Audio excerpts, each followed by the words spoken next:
So you definitely need to read section 4.9, pages 350 through 355. That talks about what we've just talked about in the Pencast. I think it'll reinforce that well for you and you'll understand that. I want you to look at the table of indefinite intervals, antiderivatives in other words, on page 403, section 5.4. We're going to talk about now how we got the important entries in that table for you to know. Just as a reminder, this symbol is an indefinite interval symbol. That's what we call it, an indefinite interval, but it means the most general antiderivative of this function that sits here, which is f of x. Okay? Now, every derivative rule has a going backwards rule. Anti-differentiation is just going backwards on differentiation. You're given the derivative, you want to find the original function. So every derivative shortcut you can go backwards on. Okay? The derivative with respect to x of sine x is cosine x. So the most general antiderivative of cosine x is sine x plus a constant. Remember, by most general, we mean plus a constant.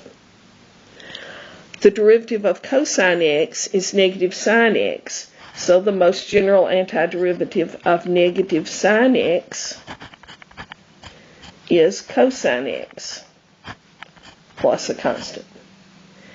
Now, that's usually not how it's written in books. The way it's written in books is the most general antiderivative of sine x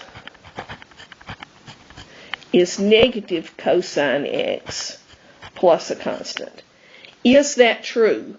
What's the derivative of negative cosine x? Isn't it a negative sine x?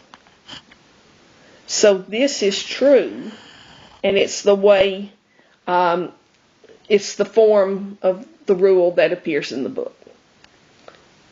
Okay, what's the derivative with respect to x of e to the x? It's e to the x, so the most general antiderivative of e to the x is e to the x plus a constant. The derivative with respect to x of natural log x is 1 over x, so the most general antiderivative of 1 over x is natural log x plus a constant. Normally, you see absolute values here. We'll talk later about why that's true. The short answer is you can only take the natural log of a positive. Okay? The derivative with respect to x of tangent x is secant squared x. So the most general antiderivative of secant squared x is tangent x plus a constant. Do you get the pattern? The pattern's important. The derivative with respect to x of secant x is secant x tangent x. So most general antiderivative of secant x tangent x is secant x plus a constant. And the derivative of x to the n, power rule, is nx to the n minus 1. So the way you usually write the antiderivative version of the power rule is that the most general antiderivative of x to the n, it's going to look a little different. It looks like I'm breaking the pattern, but we usually write that this way, is x to the n plus 1 over n plus 1 plus a constant. Here's the deal. To differentiate a power, you bring the power down, in other words, multiply the power, and subtract 1 from the exponent. To undo that, you add 1 to the exponent and divide by that new exponent. I could say the most general antiderivative of nx to the n minus 1 is x to the n plus a constant. That's certainly true. It's just not in the form that the books have.